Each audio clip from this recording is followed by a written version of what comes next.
নমস্কার বন্ধুরা, মানবীর রান্নাঘরে আপনাদের সবাইকে স্বাগত জানাই। আমার আজকের রেসিপি ব্রোকলি সবজি। ব্রোকলি দিয়ে ভীষণ সুস্বাদু সবজি তৈরি করা যায়। এই সময় ব্রোকলি খুব ভালো পাওয়াও যায়। তো দেখে নিই যে কিভাবে করেছি রেসিপিটা। একটা ব্রোকলি, বেগুন, কুমড়ো, টমেটো, আলু, ক্যাপসিকাম, পেঁয়াজকলি, ধনেপাতা আর পেঁয়াজ এগুলো লাগবে। তো ইচ্ছে করলে এর মধ্যে শিম বা বিন কড়াইও দিতে পারেন। তো আজকে আমি খুব সুন্দর রোদ আছে ছাদে, ওই জন্য ছাদে এসে তরকারিগুলো কাটলাম। ওই যে তরকারিগুলো কেটে নিয়েছি, সবজিগুলো শেপ শেপ মতো কেটে নিয়েছি। ব্রোকলিটা একটু বড় বড় করে কাটতে হবে, না হলে গলে যাবে। তারপরে এই সবজিগুলো খুব ভালো করে ধুয়ে নিচ্ছি। নিয়ে এবারে একটা ননস্টিক কড়াইতে আমি 2 চামচ সর্ষের তেল দিয়ে দিয়েছি আগে। আর সাদা তেলেও করতে পারেন, তবে আমি সর্ষের তেলই করেছি। বেগুনগুলো আগে ভেজে নিচ্ছি, কারণ বেগুনের কুকিং টাইমটা কম, তো না হলে একদম গলে যাবে। সেই জন্য আগে একটু ভেজে তুলে রাখছি এই বেগুনটা। নুন আর হলুদ দিয়ে দিয়েছি। এরপরে যখন নুন দেব তখন একটু বুঝে দিতে হবে। এখানে আমি কিছুটা নুন দিয়ে দিলাম। এটা একটু মোটামুটি ভাজা হয়ে গেলে আমি আলাদা তো তুলে রাখছি। তেলটা শুষে নিয়েছে বলে বেগুনে। আর একটু তেল দিয়ে দিলাম কড়াইতে, আর 3টে শুকনো লঙ্কা ফোড়ন দিয়ে দিলাম। ইচ্ছে করলে 1-2 কাঁচা লঙ্কাও দিতে পারেন। আর 2টো পেঁয়াজ কেটে রেখেছিলাম, আর 3 কোয়া রসুন এগুলো কুচিয়ে রেখেছিলাম। এগুলোকে আমি দিয়ে ভেজে নিচ্ছি ভালো করে। হ্যাঁ, এখানে মশলা বলতে এই পেঁয়াজ আর একটু রসুন এটাই দেওয়া হচ্ছে। আর এমনি জিরে বা ধনে গুঁড়ো এগুলো কোনো মশলাই দেব না এর মধ্যে, ভালো লাগবে না ঠিক। তারপরে আমি এর মধ্যে পেঁয়াজ কলিগুলো দিয়ে দিলাম। হ্যাঁ, এই একটু ভাজা হয়ে গেল যেই ওই পেঁয়াজ আর রসুনটা, আমি পেঁয়াজ কলি দিয়ে এর মধ্যে হলুদ দিয়ে দিচ্ছি পরিমাণ মতো। পরে আর হলুদ দেব না, একটু নুনও দিয়ে দিলাম। আর দেব না নুন হলুদ কোনোটাই। হলুদটা এখন দিয়ে দিলাম, নাহলে পরে সবজিগুলো দেওয়ার পর যদি দিই এই ঢুকে থাকবে, কি ঠিক মতো হবে না। ওই জন্য আমি এখনই দিয়ে দিলাম হলুদটা।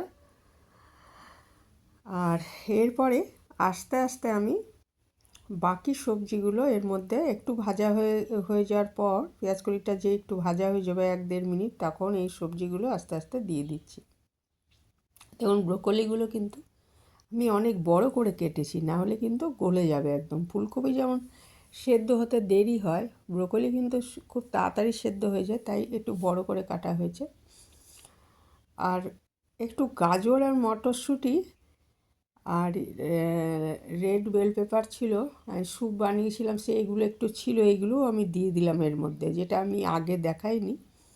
তো এগুলো টুকরো করা ছিল, এগুলো আমি এর মধ্যে দিয়ে দিলাম।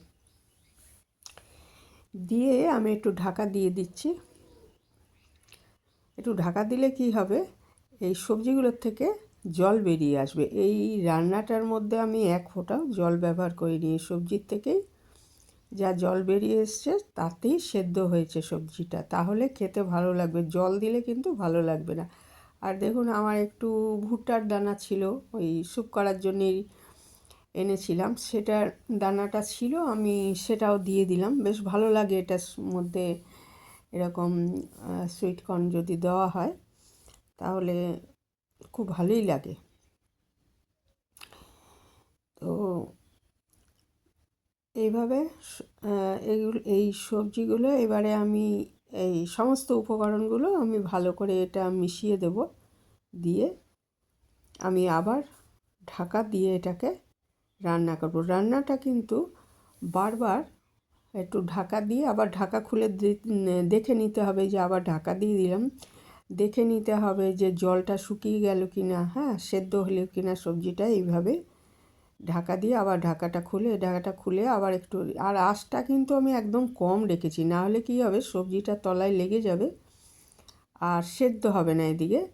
কারণ কোনো রকম জল তো ব্যবহার করিনি, জল দিলে একটা কীরকম ভাব চলে আসবে, স্বাদটাও কমে যাবে, ওই জন্য জল ব্যবহার করি। সব দেখুন সবজিগুলোর থেকে জল বেরিয়ে গেছে। আমি ঢাকা দিয়ে আবার নেড়ে চেড়ে এরকম 3-4 মিনিট ঢাকা দিয়ে আবার একটু ঢাকাটা খুলে এগুলো একটু ভালো করে নেড়ে দিতে হবে। এইভাবে কয়েকবার করার পর যখন দেখবেন যে সবজিটা সেদ্ধ হয়ে গেছে, প্রায় সেদ্ধ হয়ে এসছে, তখন এই বেগুন যেগুলো আমি ভেজে রেখেছিলাম ওইটা দিয়ে দিতে হবে। দিয়ে আবার ভালো মতো মিশিয়ে নিয়ে এটা আবার ঢাকা দিয়ে 3 মিনিট মতো রান্না করে নেব। আমি এই সময়টা একটু মিষ্টি দিয়ে দিয়েছি। একটু মিষ্টি দিলে এই ধরনের সবজিগুলো খেতে ভালো লাগে, নিরামিষ সবজিগুলো, কাজে একটু মিষ্টি অবশ্যই দেবেন। তা এবার এটা বেশিটা দেওয়ার পর আবার এটা ভালো করে নেড়ে চেড়ে দিলাম, দিয়ে আবার ঢাকা দিয়ে মিনিট 3-4 করলেই এটা মোটামুটি তৈরি হয়ে যাবে।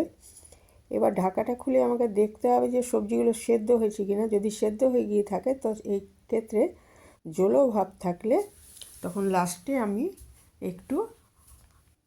আমি যেমন দেখুন একটু 1.5-2 চামচ আটা ছড়িয়ে দিয়েছি। আটা বা ময়দা ছড়িয়ে দিলে ওই জলো ভাবটা শুকিয়ে নিতে হবে, কারণ সবজিটা একদম শুকনো শুকনো হবে।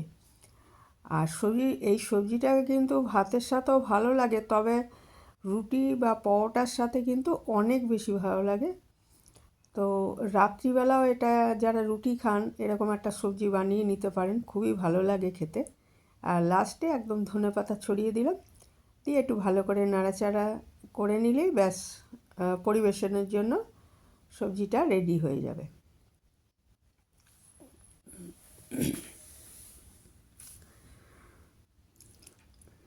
আমাদের ব্রোকলি সবজি একদমই রেডি হয়ে গেছে পরিবেশনের জন্য। আজ এখানেই শেষ করলাম। ভালো থাকবেন সবাই।